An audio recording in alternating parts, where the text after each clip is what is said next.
अगर आप मेरे चैनल पर फर्स्ट टाइम आए हैं तो मेरे चैनल को लाइक एंड सब्सक्राइब करना ना भूलें।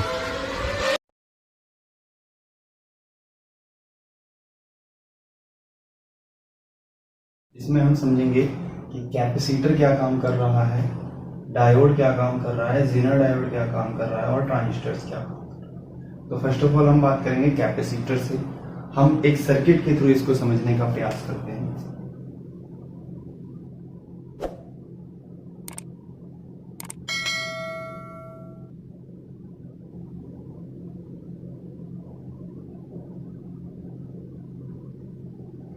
मान लेते हैं हमारे पास ये सर्किट है और हमने इसको क्लोज पे रखा हुआ है जिसमें ये बल्ब जो है वो जल रहा है। लेकिन अगर मान लीजिए एनी काइंड ऑफ रीजन, अगर वोल्टेज ज़्यादा हो गई या उसमें कोई डिफॉल्ट आ गया जिसके वजह से उसकी रेंज कैपेसिटी, वोल्टेज और करंट में थोड़ा भी बदलाव आ गया, तो क्या इस बल्ब पे इफेक्ट पड़ेगा या नहीं पड़ेगा? जनरली सी बात है, पड़ेगा। तो हम क्या करते हैं, कैपेसिटर इसके बीच में एक ऐड। ये कैपेसिटर क्या काम करेगा, इस कैपेसिटर के कारण यहां से फ्लो जो है वो तो वन वे हो रहा है, वन वे फ्लो हो रहा है। लेकिन अगर फ्लो किसी भी रीजन से, अगर यहाँ पर जो सप्लाई हमने बैटरी रखी है इसके अलावा कोई और सोर्स होता और ये थोड़ा सा भी ज्यादा हो जाता या कम हो जाता, तो उस केस में ये क्या करता है कि एक्स्ट्रा जो है वो अपने अंदर अब्सॉर्ब कर लेगा। एक्स्ट्रा जो भी एनर्जी होगी वो अपने अंदर अब्सॉर्ब कर लेगा। And the second thing is कि जैसे ही आप ऑन करेंगे, सर्किट को चालू करेंगे, तो सर्किट में जो ये कैपेसिटर है ये एनर्जी को थोड़ा सा अडॉप्ट कर लेगा अपने अंदर, और जैसे ही आप बंद करेंगे तो वो अडॉप्शन धीरे धीरे इस बल्ब की ओर जाने लगेगी, जिसके कारण वो स्लोली बंद होगा, जिससे हमारा जो लोड है, इसके ऊपर कोई फर्क नहीं पड़ेगा, ये ज्यादा जल्दी डैमेज नहीं होगा। और इसका बेनिफिट हमें कनेक्टर्स में भी मिलता है। जैसे अगर इसको किसी कनेक्टर के द्वारा टर्मिनल्स को जोड़ा गया है, ऐड किया गया है, तो वो जल्दी से खराब नहीं होते हैं। ज्यादातर जो छोटे सर्किट्स होते हैं जिसमें कम वोल्टेज या करंट भेज रहे हैं और उसमें वेरिएशन होने के चांसेस ज्यादा हैं, तो वहां पर हम एज ए कैपेसिटर का इस्तेमाल करते हैं, जिसे आप ज्यादातर इलेक्ट्रिकल आइटम्स में देख पाएंगे। जैसे मोबाइल चार्जर्स हो गए, उसमें कुछ इस तरीके का एक पार्ट लगा हुआ होता है जिसे आप लोग फिल्टर के नाम से जानते हैं। कैपेसिटर को हम कंडेंसर भी बोलते हैं, जो कि हमारे फैन में लगा हुआ होता है सिलेंड्रिकल शेप में। इसके अलावा कई capacitors different kinds of size में अवेलेबल होते हैं। ठीक है, तो बहुत सारे इसके तरीके हैं। और इसका जो अपना कैपेसिटी जो है कि कितना चार्ज ये अपने अंदर स्टोर कर पाएगा, ये जो चार्ज है वो कितना अपने अंदर स्टोर कर पाएगा, वो इसकी कैपेबिलिटी पे डिपेंड करता है अकॉर्डिंग टू द एरिया। अगर आप किसी भी कंडेंसर, फिल्टर या किसी चीज को अगर आप ओपन इट करोगे तो उसमें क्या मिलेगा, या तो पतली सी प्लेट टाइप में कुछ होगी, जैसे बिल्कुल रील होती है वैसा कुछ होगा उसके अंदर, या फिर कोई सरफेस एरिया ऑफ एलिमेंट होगा उसमें बना हुआ, या फिर आप दूसरे काइंड्स ऑफ मटेरियल आप वहां पे देख पाएंगे।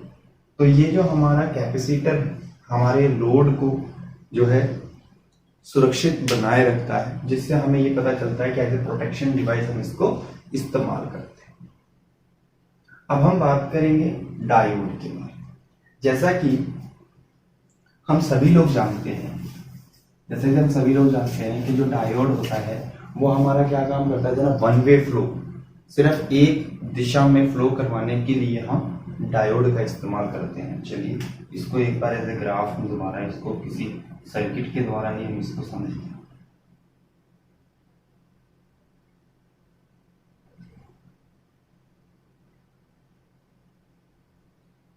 ठीक है, तो यहाँ पर मैंने एक डायोड इस्तेमाल किया। तो इसमें क्या है कि जब फॉरवर्डली डायरेक्शन होगा ना इस तरफ, तो ही केवल ये जलेगा। यहाँ पर मैं प्लस कर देता हूँ, यहाँ पर माइनस। लेकिन अगर गलती से ये प्लस माइनस का वायर बदल गया तो ये बल्ब नहीं जलेगा। जस्ट अपना वन डायरेक्शन, तसल्ली से हम इस बल्ब को ऑपरेट कर सकते हैं वन साइडेड। लेकिन अगर टर्मिनल्स चेंज हो जाते हैं, बहाव बदल जाता है, तो ये कंपोनेंट यूज नहीं होगा। और हमारे जो इलेक्ट्रिकल सर्किट्स होते हैं इलेक्ट्रॉनिकल सर्किट्स होते हैं उसमें हम क्या चाहते हैं कि सिर्फ वन वे ही फ्लो, जब सप्लाई दी जाए तो ही फ्लो में वो चीज ऑपरेट हो, अदरवाइज वो ना हो। तो वहां पर हमारा वन वे वॉल के जैसा परफॉर्म करता है हमारा ये एज एन फॉरवर्ड डायरेक्शन। ठीक है, आई थिंक अभी ये चीज क्लियर हो गया होगा। नेक्स्ट वन बात करेंगे हम जेनर डायोड का। जेनर डायोड भी हमारा एक प्रकार का प्रोटेक्शन डिवाइस है, इसको हम समझने की कोशिश करेंगे। जैसे यहाँ पे आप सर्किट देख रहे हैं कि हमने क्लोज सर्किट का इस्तेमाल किया। अब मैं क्या करता हूँ, एक जेनर डायोड इसके बीच में लगा देता हूं।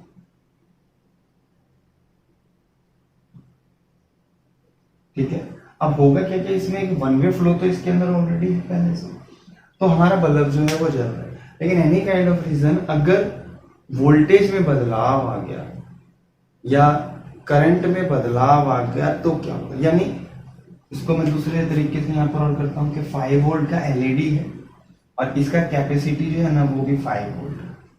ठीक है, तो 5 वोल्ट तक है, जब तक तो सब कुछ नॉर्मल चलेगा।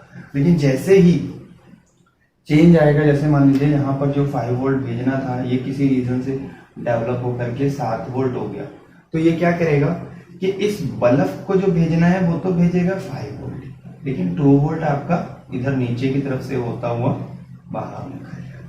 तो जिससे हमारा जो लोड है वो क्या होगा, रेगुलेट हो जाएगा, यानी जितना उसको सेट किया गया है वो उसी पैरामीटर पर वर्क करेगा। तो इसका हमें बेनिफिट मिलता है। कई गाड़ियों के अंदर आपने सुना होगा कि एज एन डायोड को हम रेक्टिफायर इस्तेमाल करते हैं, एज एन रेक्टिफायर हम इसको इस्तेमाल करते हैं, यानी जो डायोड का कॉम्बिनेशन होता है वो मिलकर के क्या करता है कि जो आपका एसी है उसको वो डीसी में कन्वर्ट करता है। हम बात करेंगे ट्रांजिस्टर्स का। ट्रांजिस्टर्स क्या है, एक प्रकार का स्विच है, एज ए स्विच वर्क करता है और लो करंट या वोल्टेज वेरिएशन पर इसको ऑन ऑफ करने के लिए लगाया गया है। अभी जैसा कि हम पढ़ते हैं कि हमने पिछली वीडियोस में इस चीज को समझा कि अगर बड़े बड़े सप्लाईज आ रही है हमारे पास, बड़ी बड़ी वोल्टेज आ रही है, बहुत ज्यादा वोल्टेज आ रही है, तो वहां पर हम क्या करते हैं, लीवर का इस्तेमाल करते हैं। उससे अगर कम वोल्टेज आ रही है तो हम सीवी पॉइंट्स का इस्तेमाल करते हैं। उससे भी अगर कम वोल्टेज आ रही हो तो जैसे हमारे घर के अंदर 220 से 240 एसी वोल्ट हमें देखने को मिलता है। ठीक है, लेकिन अब यहां तक तो चलो ठीक है, आपने जो है घर के उसमें बोर्ड पे बटन देखा होगा ऑन ऑफ करने वाला, उसके अंदर सीबी पॉइंट लगा हुआ। फिर उसके बाद हम गाड़ियों में आए जहां पर हमारे पास 12 वोल्ट डीसी अवेलेबल है, तो हमने क्या देखा, 12 वोल्ट डीसी के लिए भी हमें सीबी पॉइंट की रिक्वायरमेंट पड़ी। लेकिन जो हमारे इलेक्ट्रॉनिक सर्किट होते हैं वहां पर किसी भी सर्किट को जोड़ने और तोड़ने के लिए बहुत कम मात्रा में करंट दे करके तोड़ना पड़ेगा, क्योंकि जो सर्किट होगा उसमें, जैसे मान लीजिए कि सर्किट है कोई जो एक्टिवेट हो रहा है, किसी एलईडी को मान लेते हैं यहाँ पर वो एक्टिवेट कर रहा है, मैं मान के चलता हूँ, तो उस केस में इसको जोड़ना और तोड़ना एज ए स्विच, अगर जोड़ने और तोड़ने का प्रोसीजर करना है तो हम ज्यादा एनर्जी इस्तेमाल नहीं करना चाहते, नहीं तो अदरवाइज इलेक्ट्रिसिटी और ज्यादा कंज्यूम करने लगेगा ये सर्किट। तो हम यहाँ पर क्या इस्तेमाल करते हैं, ट्रांजिस्टर्स, यहाँ पर इस्तेमाल करते हैं ट्रांजिस्टर। ठीक है, और जब ट्रांजिस्टर इस्तेमाल करते हैं तो जैसे ही बेस पर हम सप्लाई देते हैं या ग्राउंड देते हैं तो हमारा सर्किट एक्टिवेट होता है। और जो हमारे ट्रांजिस्टर होते हैं वो होते हैं एनपीएन टाइप और पीएनपी टाइप। इसके बारे में अगर आप और जानकारी चाहते हैं तो इलेक्ट्रिसिटी के वीडियोस को प्लीज व्यू करिए, वहां पर आपको इसकी फुल डिटेल मिलेगी। चलिए आइए अब हम बात करेंगे कि कोई सर्किट है हमारे पास जिसमें मुझे ये जानकारी प्राप्त करनी है कि ओपन सर्किट कहाँ पर है। यानी इस डायग्राम में मैं यहाँ पर दोबारा इसको मिटा देता हूँ ताकि आपको कंफ्यूजन ना हो कि डॉटेड्स इतनी सारी क्यों दिख रही हैं। ठीक है, तो स्टार्ट करते हैं। अगर मान लीजिए कि मेरे पास कोई सर्किट है इस तरीके से और मैं उसको सप्लाई दे करके जो है एक्टिवेट कर रहा हूँ, बल्ब को जला रहा हूँ, लेकिन मैंने इसमें क्या करा, फ्यूज लगाया, स्विच लगा रखा है, अगर मान लीजिए कि कहीं से वायर टूट गया तो मैं कैसे फाइंड आउट कर सकता हूँ कि वायर कौन सा टूटा है, यहाँ से इधर टूटा है या यहाँ से इधर टूटा है या लोड तक टूटा है, तो आखिर उसकी जानकारी कैसे होगी, वही हम इसमें समझने जा रहे हैं। इसके लिए हमें जरूरत पड़ेगी एक मल्टीमीटर की। हमें यहाँ पर एक मल्टीमीटर का इस्तेमाल करना होगा। मल्टीमीटर को हम वोल्टेज पर रखेंगे, और वोल्टेज कौन सी रखेंगे, क्योंकि हमने यहाँ बैटरी रखी है तो हम वोल्टेज के साइन के पास रखेंगे, और बैटरी 12 वोल्ट की है तो हम 20 पर उसको सेट करेंगे। ब्लैक वायर कॉमन में, रेड वायर वोल्ट में, जिसमें रखने के लिए बताया गया, साइन दिया गया है। अगर आपको मल्टीमीटर अभी भी क्लियर नहीं है तो आप प्रीवियस वीडियो में जा करके उसका प्रैक्टिकल और उसका थ्योरी देख सकते हैं। अब यहाँ पर जो हमारे पास सर्किट अवेलेबल आपको दिख रहा है, इसमें आपको दिख रहा है कि ये जो बल्ब है ये पहले जल रहा था जब ये जुड़ा हुआ था, लेकिन अभी क्या है, अभी ये ओपन सर्किट है। तो जब ओपन सर्किट है तो इसमें मैं कैसे फाइंड आउट करूँ कि वायर टूटा हुआ कहाँ से है, तो आइए उसकी जांच करें। सबसे पहले जो कॉमन है उसके ब्लैक वाले वायर को हम क्या करेंगे, माइनस पर लगाएंगे, और जो प्लस वाला वायर है यानी रेड वाला जो वायर है इसको हम क्या करेंगे, लेकर के जाएंगे बैटरी के टर्मिनल। करेक्ट। अब मैं बैटरी के टर्मिनल पे ले गया तो मेरे को कितना वोल्टेज यहाँ पे सप्लाई दिखाई देगा डिस्प्ले पर, 12 वोल्ट। अब मैं यहाँ से वायर को हटाऊंगा, देन आफ्टर फ्यूज, ये हमारा फ्यूज है, ये हमारा स्विच है, ये हमारा लोड है। तो अब मैं क्या करूंगा, आफ्टर फ्यूज, यहाँ से अब आफ्टर फ्यूज में लगाने की कोशिश करूँ। तो यहाँ से मैंने आफ्टर फ्यूज पे इसके वायर को कनेक्ट किया, देन मुझे यहाँ पर फिर दोबारा क्या शो हो गया, 12 वोल्ट। तो यानी यहाँ से यहाँ तक का सप्लाई आ रहा है। देन इसके बाद अगले स्टेप में हम क्या करेंगे कि स्विच को क्रॉस करेंगे, यानी अब मैं इस वाले पॉइंट पर इस वायर को लगाऊंगा आगे। ठीक है, यहाँ पे मैंने लगाया और मेरे को शो क्या हुआ, 12। ठीक है, अब इसको हम आगे बढ़ाएंगे, तो अब मैं इसको लोड के बाद लगा, देन मैंने क्या किया, इसको लोड के बाद, यहाँ पर भी मुझे क्या मिला, 12 वोल्ट। देन अगेन अब मैं वापस जाते हुए लगा रहा हूँ, तो इसको मैं वापस लेके गया यहाँ पर, और यहाँ पर 12 वोल्ट नहीं आ रहा है क्योंकि सर्किट यहाँ पर ओपन हुआ पड़ा है, तो यहाँ पर आ रहा है 0 वोल्ट यानी 0। और अगर इस जगह पर 0 वोल्ट आ रही है तो इसका मतलब है कि सर्किट जो है वो यहीं लोड के बाद और नेगेटिव वायर से पहले जो बीच में जो वायर है, इसी में कहीं ना कहीं कोई एरर है। या तो हो सकता है वायर ब्रेक हो गया है, या हो सकता है कि इंसुलेशन चढ़ा रह गया और लेकिन अंदर से ब्रेक हो गया। जैसे एक होता है वायर का बिल्कुल ही टूट जाना, जैसे ये वायर है ये बिल्कुल ही टूट गया, और एक होता है कि इंसुलेशन तो उसके ऊपर रहेगा। ये वायर में बताने की कोशिश कर रहा हूँ, इंसुलेशन यानी इसे मैं बता रहा हूँ रबड़ जो लगी हुई होती है, रबड़ तो इसके ऊपर लगा हुआ है, लेकिन अंदर जो वायर्स थी वो वायर्स क्या हो गई हैं, टूट गई। तो भी यहाँ पर क्या हो जाएगा, सर्किट ओपन हो जाता है। इसीलिए हम इस प्रकार के तरीके से हम फाइंड आउट कर सकते हैं कि हमारे इस पूरे सर्किट में कहाँ पर वायर जो है वो ओपन सर्किट हुआ है। तो इस फंडामेंटल का इस्तेमाल करके हम आसानी से ओपन सर्किट की जांच करना सीख सकते हैं। हालांकि कई तरीके से इसको चेक करते हैं लोग, कोई कंपोनेंट निकाल दिया, वायर को डायरेक्ट चेक किया, लेकिन मल्टीमीटर से चेक करना इज द बेस्ट ऑप्शन, क्योंकि आपको ज़्यादा इसमें कंपोनेंट्स निकालने और लगाने की जरूरत नहीं पड़ती और बहुत कम समय में आप ओपन सर्किट चेक कर पाते हो, उसे फाइंड आउट कर पाते हो। एज ए प्रोटेक्शन डिवाइस में हम आज थोड़ा सा आगे टॉपिक में बढ़ रहे हैं। अब हम समझेंगे कि रिले जो है उसमें भी डायोड या रेजिस्टेंस का इस्तेमाल होता है, वो हम क्यों करें। यहाँ पर आपको 4 पॉइंट रिले दिख रहा होगा, इसमें कॉइल है, ठीक है।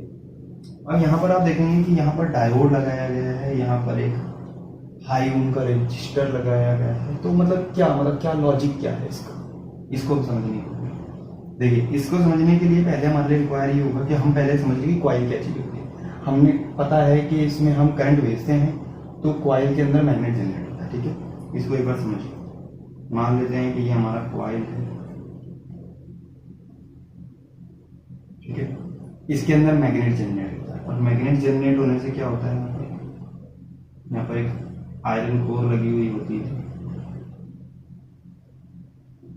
जो क्या होगी, मैग्नेट का रूप ले देगी। ये अब आप क्या करते हैं, इसके अंदर एक सप्लाई भेजते हैं।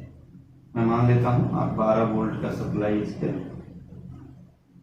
भेज देते हैं। जब 12 वोल्ट आप इसमें भेजते हैं तो इसके अंदर क्या होता है कि ये जो आयरन की कोर है ये मैग्नेट बन जाती है, टेम्परेरी मैग्नेट का रूप ले लेती है। लेकिन आप इसको सप्लाई कहां कर रहे थे, ऐसे, ठीक है। इसके बाद यहाँ पे जो स्विच होता है वो एक्टिवेटेड। अब समस्या क्या है, क्यों लगा दिया इसको। अब मान लीजिए कि आपने यहां से इसको सप्लाई देना बंद कर दिया, ठीक है, आपने क्या किया, सप्लाई देना बंद कर दिया, या मान लेते हैं आपने किसी रीजन से इसको ओपन सर्किट किया, तो अब होगा क्या, आपने जो पहले इसके अंदर इलेक्ट्रिसिटी देकर के मैग्नेट बनाया था ना, वो मैग्नेट हमने कैसे बनाया था, इलेक्ट्रिसिटी दिया था तो मैग्नेट बना था। लेकिन अगर वो मैग्नेट खाली होना चाहिए तो फिर इलेक्ट्रिसिटी जनरेट कर देगी, दोनों पॉइंट में, यानी अगर इलेक्ट्रिसिटी दोगे तो यहाँ मैग्नेट बन गई। लेकिन आपने क्या किया, सर्किट तोड़ दिया, तो अब यहाँ का जो मैग्नेट है वो खत्म होने की कोशिश करेगा और खत्म होगा तो वो वापस भागेगा और वापस भागेगा ऐसे। तो अगर यहाँ से सप्लाई ऑफ वोल्टेज दिया गया था, अगर वहीं पे वापस वोल्टेज चला गया तो सर्किट को क्या करेगा, डैमेज कर देगा। अंडरस्टूड हो रही होगी ये बात। तो इससे बचने के लिए हम क्या करते हैं, एज ए ओम हाई ओम का रजिस्टर लगाते हैं या फिर हम डायोड का इस्तेमाल करते हैं। तो आखिरकार ऐसी एनर्जी जो इस कॉइल से जनरेट हो रही है उसे हम बोलते हैं क्या, उसे हम बोलते हैं सर्ज वोल्टेज या रिवर्स फ्लो वोल्टेज के नाम से जाना जाता है। तो अब ये जो जनरेट हो रहा है इसको खत्म करना जरूरी है। खत्म कैसे होगा, हम क्या करते हैं कि इन दोनों के बीच में, जैसे आप यहां देखें एज एन पैरेलल, हम पैरेलल में क्या करते हैं, जैसे एक डायोड है, ये डायोड के समझ, तो डायोड लगाने से क्या होगा कि ये क्या करेगा, जस्ट वन वे फ्लो होने देगा, दूसरी तरफ जाने नहीं देगा। अब जाने नहीं देगा तो क्या होगा, हमारा सर्किट डैमेज होने से बचेगा। और इससे लगाने से आपका जो फ्लो है वो क्या होगा, जस्ट ना वन वे, पहले तो इधर से आ रहा था तो अलाउ किया, लेकिन जब इधर से निकलने की वापस रिटर्न फ्लो आने की कोशिश करेगा तो क्या होगा, वापस यहीं पर उस इलेक्ट्रिसिटी को घुमाता चला जाएगा, जिससे आपका ये सर्किट डैमेज होने से बच जाएगा। क्योंकि जब तक ये प्रोसीजर इसमें फॉलो होगा तब तक इसका मैग्नेटिक फील्ड डाउन हो चुका होगा और आपके सर्किट को डैमेज नहीं करेगा। एज इट इज सेम, अगर मैं यहाँ पे हाई कैपेसिटी का रेजिस्टेंस लगा देता हूं तो क्या होगा, सर्ज वोल्टेज जो होती है दी गई वोल्टेज से कहीं ज्यादा वोल्टेज होती है, तो उसको क्या करेगा, ये अपने अंदर से फ्लो करके यहीं से डाउन कर देगा। जैसे मान लीजिए यहाँ से मैंने इलेक्ट्रिसिटी भेजा 12 वोल्ट मैग्नेट बनने के लिए, अब रिटर्न हुआ और मान लीजिए इसी साइड आया, तो इस साइड आएगा तो ये इसको डाउन करके यहाँ पे, अब फिर ये दोबारा वापस इसमें तो सर्कुलेशन चलेगा। देन फाइनली क्या होगा, हमारा ये जो सर्ज वोल्टेज आई जनरेट हुई ये हमारी खत्म हो जाएगी। तो आई होप अभी तक आपको ये क्लियर हो गया होगा। अब हम नेक्स्ट जो इसमें बोर्ड पर बना हुआ आपको टॉपिक दिख रहा होगा कि करंट लीकेज, जिसे ऑटोमोबाइल सेक्टर में डार्क करंट भी बोला जाता है। तो ये जो करंट है हम कैसे चेक करें, फाइंड आउट कैसे करें कि लीकेज जो है वो हो कहां से रही है। इससे पहले हमने समझा था कि ओपन सर्किट कौन सा है, तार फूटा हुआ किधर से। अब हम यहाँ पर समझ रहे हैं कि आखिरकार सर्किट जो है कोई है ऐसा कंपोनेंट जो बिना मतलब बैटरी यूज कर रहा है, इलेक्ट्रिसिटी कंज्यूम कर रहा है, लेकिन हमें पता नहीं है वो कौन सा है। तो आइए उसकी बात करते हैं, वो हमें कैसे पता चलेगा। तो वन बाय वन हम पोजीशंस की बात करेंगे। पहले सबसे पहले कि कोई भी अगर आपके पास है, पहले मैं यहाँ पर बताया आपको थोड़ा सा समझाता हूँ क्या चीज रहने वाली है। अगर मान लीजिए कि आपके पास बैटरी अवेलेबल है, आप इस बैटरी के पॉजिटिव से बहुत सारा कंपोनेंट्स आप आगे एक्टिवेट है, ये बहुत सारी जगहों पर चला जाता है, ठीक है। यहाँ पर कुछ फ्यूज हमने लगा दी, ये सभी अलग अलग के लिए। ये मैंने आगे सेल्फ स्टार्टर पर लगा दिया है, ठीक है। देन मैंने इसी से एक वायर लिया है, उसको मैंने आगे अल्टरनेटर पर लगा दिया है, क्या है ग्राउंड रहते हैं, ठीक है। ये बाकी अलग अलग कंपोनेंट्स के लिए चले गए हैं, यूपीएस के लिए, इग्निशन सिस्टम के लिए और बहुत सारी जगहों पर ये चलेगा। कभी हम उसकी बात करें। अब मान लीजिए कि अब मुझे चेक करना है कि कौन सा जो सर्किट है वो ओपन नहीं है, तो इसके लिए सबसे पहला रिक्वायरमेंट क्या है, पावर सप्लाई को आपको बंद करना पड़ेगा, यानी आप इग्निशन को टर्न डाउन कर देंगे, बंद कर देंगे। सेकेंडली ये क्या कहता है कि आपको क्या करना है भाई, कि भाई आप पॉजिटिव वायर रिमूव कर दीजिए बैटरी, ठीक है। तो इस बैटरी का ये मैंने पॉजिटिव वायर जो है वो रिमूव कर दिया, करेक्ट। अब ये क्या कहता है कि मल्टीमीटर को कनेक्ट कर दीजिए सीरीज में, ठीक है। तो मैंने यहाँ पर एक छोटा सा मैं मल्टीमीटर ड्रॉ कर रहा हूँ कि मैंने यहाँ पर एक मल्टीमीटर है और इसको मैं सीरीज में कनेक्ट करूंगा। और रेंज कौन सी रखनी है सेट करने के लिए, setting range AC DC current range, यानी अब हम करंट चेक कर रहे हैं ना, करंट लीकेज की बात होगी, हम करंट चेक करें तो उसमें हम इसको सेट करते हैं और इसके वायर को इससे कनेक्ट, ठीक है। तो ऐसे ना अगर आप देखें तो ये सीरीज में कनेक्ट हो गया। तो अब यहाँ पर ना एक वैल्यू आ रही होगी पर्टिकुलर, वो वैल्यू अगर इसके और इसके बीच में आ रही है तो ये शो करता है कि आपका जो है सर्किट में कहीं ना कहीं लीकेज है। अदरवाइज अगर आपकी लीकेज फाइंड आउट हो रही है 0, 3 क्या या इससे एक कदम ऊपर एक कदम नीचे, तो हाँ पॉसिबल है, क्योंकि बहुत सारे कंपोनेंट्स माइक्रो प्रोसेसर छोटे छोटे होते हैं जो थोड़े हल्के एक्टिवेट रहते हैं, तो वो कुछ समय बाद वही बंद हो जाते हैं। अगर आप 2 या 3 मिनट लगा कर रखोगे तो फाइनली 1 तक चला जाए। तो अगर वैल्यू आपकी इस रेंज में शो कर रही है, आपको पता चल गया जहाँ सर्किट में लीकेज है, तो अब आपको क्या करना है, आपको ऐसे ही लगे रहने देना है। आपने फाइंड कर लिया कि हाँ जी लीकेज है, अब आप क्या करोगे, after how to find leakage, अब कैसे फाइंड करना है, remove fuse of circuit 1 by 1, यानी इससे जुड़े हुए जितने भी आगे फ्यूज सर्किट लगे हुए हैं आप उसको रिमूव कर दीजिए। तो मैंने क्या किया, पहले इस फ्यूज को रिमूव किया, बाहर निकाल दिया। तो मैंने चेक किया रीडिंग घटा क्या, तो मैं इसमें रीडिंग लिख रहा हूँ अक्रॉस द वैल्यू, ठीक है। इसको हमने सेट किस पे किया है, 10 एम्प पे सेट किया है। अब यहाँ पर इसको निकाला मैंने फ्यूज को, रीडिंग देखा वही का वही, फिर मैंने इसको वापस लगा, फिर मैंने इसको निकाला फ्यूज को, वैल्यू नहीं हुआ डाउन, फिर मैं वापस इसको लगा दिया, फिर मैंने इसको निकाला, इसको निकालते ही ये वाली वैल्यू हो गई डाउन, ये कहाँ पे चलेगा, ठीक है। तो इसका मतलब ये है कि इससे रिलेटेड आगे जो जो कंपोनेंट जुड़े हुए हैं उनकी मुझे जांच करनी है। जैसे मान लेते हैं कि यहां से एक सर्किट जुड़ा हुआ था आपका मोटर, किसी भी प्रकार के, आपके जैसे फ्यूल पंप मोटर है, मैं यहाँ फ्यूल पंप मोटर जस्ट समझाने के लिए, फ्यूल पंप मोटर है, इसको डाउन, तो यानी कि अब मैंने जैसे फ्यूज हटाया तो वैल्यू डाउन हो गया। इसका मतलब क्या है कि यहाँ से यहाँ के बीच में ये जो सर्किट बना हुआ है ना, इसमें कोई ना कोई दिक्कत आ रही है, यानी हो सकता है यहाँ से कोई वायर है जो बॉडी ग्राउंड हो रहा है, या हो सकता है कि किसी और जगह से वो वायर बॉडी ग्राउंड हो रहा हो, या हो सकता है मोटर से डायरेक्ट बॉडी ग्राउंड हो, कोई ना कोई प्रॉब्लम है, तो उसको आप फाइंड आउट कर सकते हैं। लेकिन यदि मैं ये मान के चलूँ कि इसको निकालने के बाद भी मुझे कुछ वैल्यू नहीं चेंज हुआ, वैल्यू यदि अभी भी उतना ही आ रहा है, और मैंने वापस फिर दोबारा से फ्यूज को लगा दिया, ठीक है। इसको एक बार दोबारा समझ लेते हैं, पढ़ते हैं। Remove fuse 1 by 1, if value goes down after remove fuse please check the fuse circuit, यानी इस फ्यूज से रिलेटेड अगर किसी फ्यूज को निकालने के बाद अगर वैल्यू डाउन होगी तो उससे रिलेटेड जो सर्किट है उसकी इंस्पेक्शन करनी होगी हमें। अगर जितने भी सिस्टमैटिक तरीके से लगे हुए सर्किट के फ्यूज हैं आपने निकाल कर चेक कर लिए हैं, चाहे वो आपका हेडलाइट हो, चाहे वो आपका पावर स्टीयरिंग हो, चाहे वो आपका ईपीएस मोटर हो, जितने भी फ्यूजेस लगे आप अगर उसको निकाल लेते हैं, आफ्टर दैट आप चेक करें, तभी भी अगर ये वैल्यू डाउन नहीं हो रहा है तो हमें आगे क्या एक्शन लेना। If not value down after fuse remove then remove direct circuit wire. यानी इस बैटरी से, ये तो हमने नीचे के सभी चेक कर लिए, यहाँ जितने फ्यूजेस लगे थे, लेकिन हमने ये 2 कंपोनेंट और भी तो लगा रखे हैं जो बैटरी के डायरेक्ट वायर से चल रहे थे। तो हम क्या करेंगे, इनके इस वायर को मैंने हटा दिया, फिर मैंने वैल्यू चेक किया तो वैल्यू हो गया डाउन।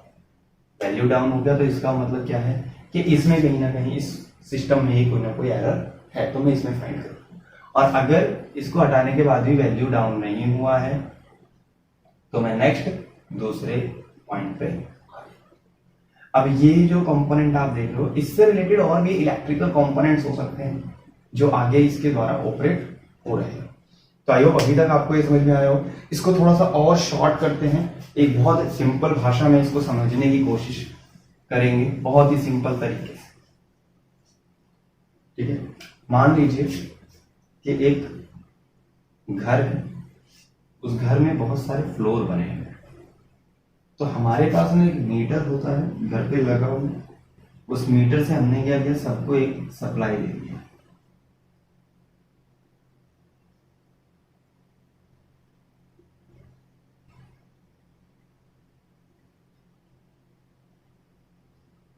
ऐसे करते हैं, हमने क्या किया, हर रूम को, जैसे ground floor, first floor, second floor, third floor, मैंने इन सबको सप्लाई दे दिया है इसके ऊपर। ठीक है, लेकिन इसके साथ साथ ना कुछ और भी, जैसे खेत हैं, गांव हैं, वहां पर ना खेतों के अंदर मैंने पंप वगैरह चलाने के लिए भी इससे जो है सप्लाई जो है वो आगे भेज रखा। ठीक है, जो ट्यूबवेल वगैरह होते हैं ना उनके लिए मैंने आगे भेज रखा। तो अब मुझे क्या करना होगा, अब देखिए यहाँ पर ना सभी के पास अपना खुद का एक सेपरेटली फ्यूज लगा हुआ है सभी फ्लोर के लिए, ये बड़ा आसानी से समझ में आ जाएगा। हमने क्या किया था कि बैटरी का वायर एक हटा करके हमने इस पे करंट को चेक किया था। तो आप क्या करेंगे, 1 बाय 1 हर सभी फ्लोर के फ्यूजेस को निकालेंगे, हमें लीकेज चेक करनी है। तो मैंने इसका निकाला, लीकेज डाउन, फिर वापस लगा दिया, फिर इसको निकाला, देखा लीकेज डाउन नहीं, फिर इसके बाद इसको निकाला, डाउन होने। अगर इसको निकालने के बाद डाउन हो गया, यानी ये जो सर्किट आगे जा रहा है इसके घर में ही कोई ना कोई लीकेज हो रही है, इसने किसी कंपोनेंट, इसने किसी सर्किट से लीकेज हो रही है, तो हम इसकी जांच करें। अगर तब भी नहीं हो रहा, अगर मैंने सभी के फ्यूजेस निकाले और सभी बिल्डिंग के अंदर मैंने पूरा चेक किया, कोई लीकेज डाउनलोड नहीं हो रहा, तो यानी कि जो सप्लाई मैं आगे इधर खेत की तरफ भेज रहा हूँ, हो सकता है उसमें कोई लीकेज हो रहा हो। तो हम फाइनली क्या करते हैं कि इसके भी वायर को हटाएंगे, तो हम देखेंगे कि डाउन हुआ है या नहीं हुआ। तो एक छोटा सा ये एग्जाम्पल था समझाने के लिए, जिनको ये मेथड थोड़ा समझने में डिफिकल्टी हो रही है। तो इस तरीके से जो आप है आसानी से करंट लीकेज की जांच कर सकते हो गाड़ी। लेकिन उससे पहले मैं दोबारा रिपीट कर दूं कि चेक करने से पहले आपको मल्टीमीटर का सही तरीके से ज्ञान होना जरूरी है। अगर आपने रेंज गलत सिलेक्ट कर दिया, वायर गलत तरीके से लगा दिया, तो दिक्कतें बढ़ जाएंगी।